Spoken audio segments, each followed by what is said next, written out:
पांचवें टी20 मुकाबले में विराट कोहली का ओपनिंग में उतरना मैजिक का काम उसने किया। वास्तव में ये एक मैजिक से कम नहीं था, क्योंकि रोहित शर्मा के साथ उन्होंने जब पारी की शुरुआत की तो 94 रन जोड़े इन दोनों खिलाड़ियों ने अपने पहले विकेट की पार्टनरशिप के लिए। तो वैसे ये कोई नया नहीं है, क्योंकि मध्यक्रम के बल्लेबाज जब जब ओपनर के तौर पर उतरे हैं उन्होंने वास्तव में सबका दिल जीत लिया है। सचिन तेंदुलकर का याद कीजिए, मध्यक्रम के बल्लेबाज हुआ करते थे। वनडे क्रिकेट में ऑकलैंड में हुए न्यूजीलैंड के खिलाफ मुकाबले में उन्हें पहली बार पारी की शुरुआत करने का मौका मिला। सामने थे रिचर्ड हैडली जैसे धुरंधर गेंदबाज, लेकिन उन्होंने तब वहां 49 गेंदों पर 82 रन की शानदार पारी खेली और उसके बाद उन्होंने पीछे मुड़कर नहीं देखा और उसके बाद वो लगातार बेहतरीन बल्लेबाजी का प्रदर्शन करते रहे। और अगर हम वीरेंद्र सहवाग की बात करें तो टेस्ट क्रिकेट में उन्हें जब मध्यक्रम से एकदम ओपनिंग करने का अवसर मिला 2002 में, लॉर्ड्स का वो मैदान था, इंग्लैंड के खिलाफ इंग्लैंड के सामने टीम तब 84 रन की पारी खेली थी और वो भी 96 गेंदों पर। टेस्ट मैच में 96 गेंदों पर 84 रन वास्तव में बहुत ही ताबड़तोड़ बल्लेबाजी मानी जाती है। और उसके बाद सहवाग ने मुड़कर नहीं देखा और वो बहुत से मैचों में भारत के लिए संकट मोचक साबित हुए। रोहित शर्मा का उदाहरण आपके सामने है। रोहित शर्मा 5वें या 6ठे नंबर पर बल्लेबाजी किया करते थे टेस्ट क्रिकेट में, और उन्हें जब पहली बार ओपनिंग करने का मौका मिला विशाखापट्टनम के मैदान पर, सामने थी दक्षिण अफ्रीका की टीम, उन्होंने देखते ही देखते पहली पारी में सेंचुरी बना डाली। दूसरी पारी आई, दूसरी पारी में भी उन्होंने सेंचुरी बना डाली। और उसके बाद रोहित शर्मा जो है इस कदर चमके कि उन्होंने तमाम आलोचकों का मुंह बंद कर दिया कि वो टेस्ट क्रिकेट के भी बेहतरीन बल्लेबाज साबित हो सकते हैं। और पिछली सीरीज जो हुई थी इंग्लैंड के खिलाफ टेस्ट सीरीज, उसमें उन्होंने सबसे ज्यादा रन बनाए थे भारत की ओर से। और अब ये जिम्मेदारी जो जिस तरह टी20 क्रिकेट में विराट कोहली ने ओढ़ी है अपने ऊपर, वो भी मैजिक से कम नहीं है, क्योंकि 94 रन की भागीदारी उन अपने आप में बहुत बड़ी भागीदारी थी जिसने भारत की जीत की पटकथा लिख डाली थी। अब सवाल उठता है कि क्या भविष्य में विराट कोहली को पारी की शुरुआत करनी चाहिए, क्योंकि टी20 वर्ल्ड कप जो है वो इसी साल होना है, अक्टूबर में होना है, भारत में ही होना है। तो ऐसी स्थिति में क्या ये मास्टर स्ट्रोक साबित हो सकता है? हालांकि सुनील गावस्कर साहब तो कह रहे हैं बिल्कुल ये मास्टर स्ट्रोक साबित हो सकता है, उन्हीं को पारी की शुरुआत करनी चाहिए रोहित शर्मा के साथ। लेकिन अब सवाल उठता है कि यहाँ अगर हम इसके फायदे भी हैं, कुछ नुकसान भी हैं। मैं तो चाहूंगा कि आप कमेंट सेक्शन में अपनी राय जरूर लिखें इस बारे में कि फायदे क्या हैं, नुकसान क्या है। कुछ एक फायदे मैं आपको बताता हूं कि अगर रोहित के साथ वो 80 से 100 रन की पार्टनरशिप कर लेते हैं पहले विकेट के लिए, तो बाकी बल्लेबाजों का काम बहुत आसान हो जाएगा। बाकी बल्लेबाजों को फिर हिटिंग करनी है, हिटिंग करके स्कोर को 200 मिशन 200 करना है, 200 के पार पहुंचाना है।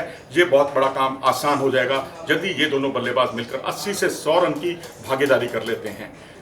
और दूसरा जो बड़ा फायदा जो देखने को मिल रहा है वो ये कि अगर स्ट्राइक रेट देखेंगे तो नंबर 3 पर जो उनका स्ट्राइक रेट है विराट कोहली का तकरीबन 138 के आसपास है, और यहाँ पर इस मुकाबले में उनका स्ट्राइक रेट बढ़कर 149 हो गया।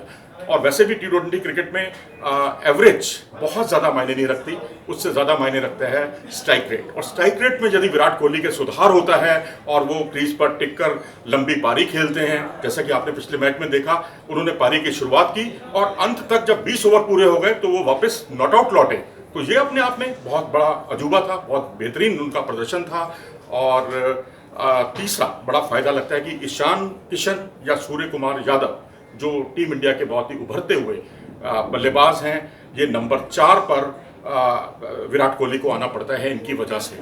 अब एक बहुत बड़ा टैलेंटेड खिलाड़ी विराट कोहली जैसा यदि वो नंबर 4 पर आता है और शुरू के बल्लेबाज जो हैं वो 12 या 13 या 14 ओवर खर्च कर देते हैं, तो इतने टैलेंटेड प्लेयर को महज 5 या 6 ओवर ही मिलेंगे, तो क्यों ना उसे 20 ओवर का पूरा खुला मैदान ही छोड़ दिया जाए कि आप जितने रन बना सकते हैं बनाएं, और बाकी जो टीम के अन्य बल्लेबाज हैं उन पर से आप दबाव को कम करें। और वहीं विराट कोहली ने भी जो चौथी बड़ी बात है वो ये है कि विराट कोहली खुद चाहते हैं पारी की शुरुआत करना, और वो बात उनकी इस बयान से झलकती है जिसमें उन्होंने कहा है कि आईपीएल में भी वो पारी की शुरुआत ही किया करते हैं। तो जाहिर सी बात है अगर वो करना चाहते हैं पारी की शुरुआत तो इससे अच्छी बात कोई नहीं हो सकती। और शुरू में तो खैर रोहित शर्मा ने ये कहा था कि बहुत मुमकिन है कि अभी हम विकल्पों को तलाश रहे हैं, लेकिन जब उन्होंने विराट कोहली का रुख देखा तो उन्होंने भी अपनी एक यू टर्न लिया और उनका कहना है कि अगर विराट और मेरे और विराट के साथ हम दोनों मिलकर अगर पारी की शुरुआत करते हैं, टीम को फायदा मिलता है, तो इससे अच्छी बात टीम इंडिया के लिए कोई नहीं हो सकती। कुछ एक नुकसान भी है, जो नुकसान नहीं कहना चाहिए, चुनौतीपूर्ण है स्थितियाँ। चुनौतीपूर्ण स्थिति ये है कि अगर वो ओपनिंग करेंगे तो मध्य क्रम में कई अनुभवहीन बल्लेबाज हो जाएंगे, चाहे ईशान किशन हो, चाहे पंत हो, चाहे सूर्य कुमार यादव हो। तो क्या कहीं ऐसा ना हो कि विराट का विकेट जल्दी गिरने पर या रोहित शर्मा का विकेट जल्दी गिरने पर या दोनों के जल्दी आउट होने पर टीम पर बहुत ज़्यादा दबाव आ जाएगा और टीम को की नैया को पार कराने के लिए ज़्यादा अनुभवी खिलाड़ी बचेंगे नहीं। और दूसरी बड़ी बात है कि क्या इससे शिखर धवन का करियर पूरी तरह से खत्म नहीं हो जाएगा? क्या केएल राहुल को मध्य क्रम में लाना मुनासिब कदम होगा, सही कदम होगा? क्योंकि वो एक विकल्प तो मुहैया कम से कम कराते हैं, तजुर्बेकार प्लेयर हैं, और अगर वो ओपनिंग के तौर पर नहीं चल पा रहे हैं तो मध्य क्रम में उनको आजमाया जाना चाहिए। और ये हैं कुछ एक चीज़ें। और नंबर 3 पर युवाओं को बेहतर तरीके से विराट कोहली गाइड कर सकते हैं। एक ये दूसरा तस्वीर का दूसरा रुख है कि यदि जिस तरीके से जो काम कभी धोनी किया करते थे वो काम विराट कोहली बखूबी कर सकते हैं। एक मैच में ईशान किशन के साथ उन्होंने बेहतरीन पार्टनरशिप की, एक मैच में सूर्य कुमार यादव के साथ पार्टनरशिप की। पाकिस्तान के कई पूर्व कप्तान तो ये भी कह चुके हैं कि विराट कोहली जैसा खिलाड़ी अगर क्रीज पर टिका हो और दूसरे छोर पर सूर्य कुमार यादव या ईशान किशन या कोई उभरता हुआ बल्लेबाजी कर रहा हो तो ये निश्चित तौर पर उस खिलाड़ी के मनोबल को बढ़ाने वाला कदम होगा जो पारी की शुरुआत जो विराट कोहली के साथ दूसरे छोर पर खेल रहा है। तो ये कुछ एक चीज़ें हैं जिसमें अभी पिक्चर बहुत अभी क्लियर नहीं है, क्योंकि अभी दोनों पक्ष हैं। टीम इस पर मनन कर रही है, चिंतन कर रही है। आप क्या सोचते हैं? आपका चिंतन कहाँ समझता है कि विराट कोहली को ओपनिंग करनी चाहिए या नंबर 3 पर आना चाहिए? क्योंकि नंबर 4 तो वास्तव में बहुत देरी हो जाती है और वहाँ कई बार उनका चौथे क्रम पर आना टीम के लिए नुकसानदायक साबित भी हो सकता है। अगर आपको ये वीडियो पसंद आया हो तो इसे लाइक करें और हमारे चैनल को सब्सक्राइब जरूर करें।